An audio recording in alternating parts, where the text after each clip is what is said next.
C'est la deuxième journée de la campagne électorale et ça se dessine de plus en plus comme une course à deux entre les conservateurs et les libéraux, puisqu'ils sont au coude à coude dans les plus récents sondages. Alors, on en discute avec Éric Grenier, analyste et fondateur du site web de RIT. Bonjour, Éric. Bonjour. Les libéraux sont en avance, on le sait, dans la plupart des sondages. Il y a quelques points d'écart, ça varie selon les sondages. Dans quelle province ils peuvent faire des gains, dans quelle circonscription?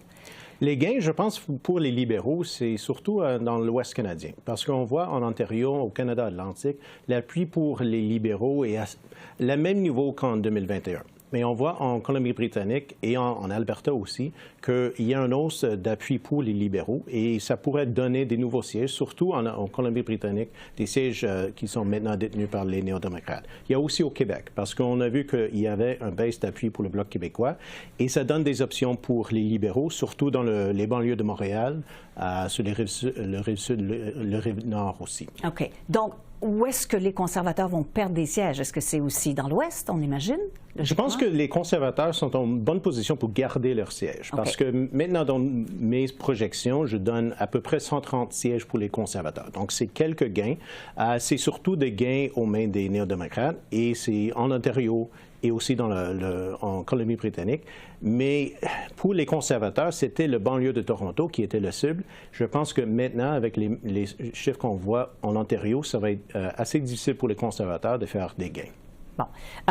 Le NPD, évidemment, continue à perdre des points dans les sondages, on le voit, et ce que vous dites confirme exactement ces chiffres-là.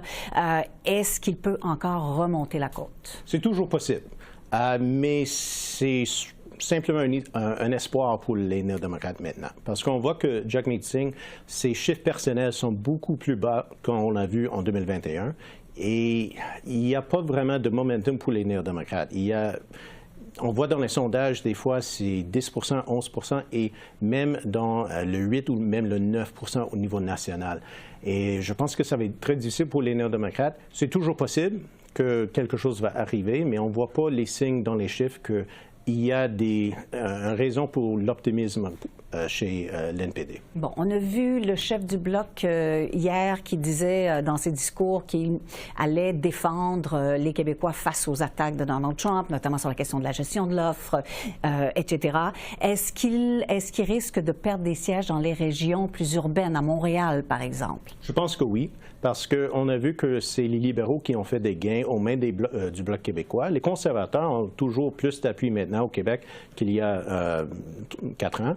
Donc, c'est possible pour les conservateurs de gagner des sièges aux mains du Bloc québécois dans la région de la capitale nationale, mais surtout dans les Laurentides, la Montérégie, il y a des sièges où Yves-François Blanchet doit défendre ces sièges-là, parce que les libéraux, s'ils ont vraiment 40 au Québec, qu'on a vu dans quelques sondages, il va y avoir des gains pour le Parti libéral. Bon, est-ce qu'on risque de se retrouver avec un échiquier politique, et ça s'est déjà vu ça dans d'autres élections fédérales, mais peut-être particulièrement provinciales, où on voit une grande différence entre le vote dans les villes et le vote à l'extérieur des villes? Est-ce que c'est un peu ce qui se dessine ou non?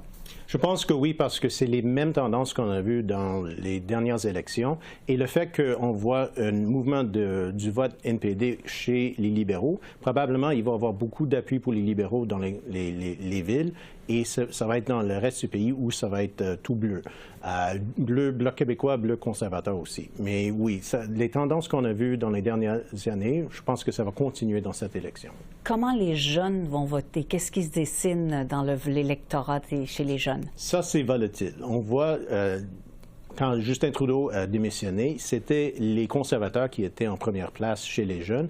Maintenant, on voit des sondages où c'est les libéraux des fois qui est en première place ou les conservateurs. Donc ça, c'est difficile à dire si le vote va rester avec les conservateurs, comme on a vu il y a quelques mois.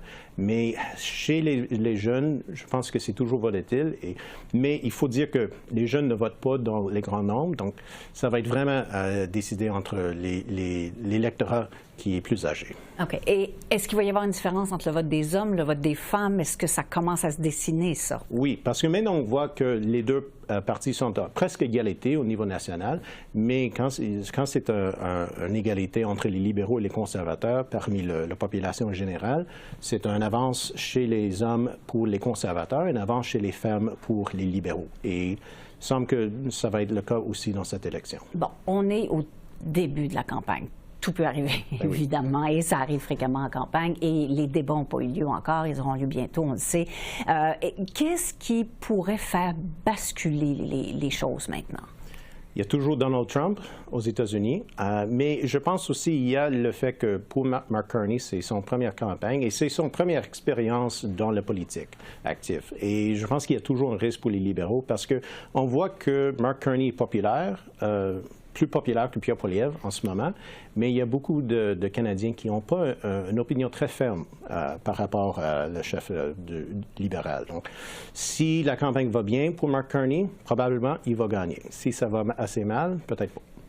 Merci pour ces réponses, Éric Grenier. On va certainement se parler à nouveau à plusieurs reprises pendant la campagne. Merci beaucoup. Merci.